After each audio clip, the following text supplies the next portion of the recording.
Creamy Tuscan chicken is one of my favorite meals to eat and to make, so let me show you how to make it.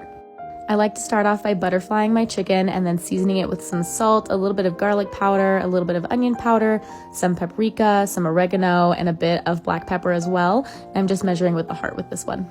From here, I'm just going to heat a pan with some sun-dried tomato oil. This is really what's going to start building those flavors for us.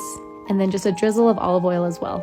Once that comes up to heat, we're going to go ahead and lay down our chicken and sear on both sides. While our chicken's cooking, let's go ahead and prep our veggies. This recipe has really simple ingredients. We're just going to split some cherry tomatoes in half and then cut one whole shallot or a half of an onion, whatever you have on hand, and crush a few cloves of garlic as well.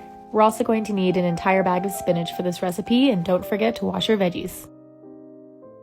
Once our chicken has nice color on both sides, we're going to remove that from the pan and toss in our shallots as well as our garlic. Go ahead and let these cook for about 3 to 5 minutes until they get nice and aromatic. For a fun addition, I like to add some mushrooms to this dish. They lend themselves really well to the tomatoes and the wine. Speaking of wine, we're going to deglaze the bottom of our pan with some dry white wine before tossing in our cherry tomatoes, and I like to add some of those chopped sun-dried tomatoes as well.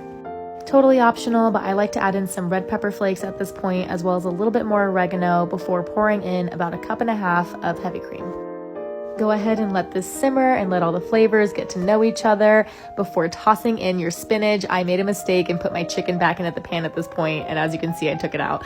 So just toss in your spinach first, let those get to know each other, let the spinach wilt down a little bit, add in some Parmesan cheese, and then we're gonna tuck our chicken back into the sauce.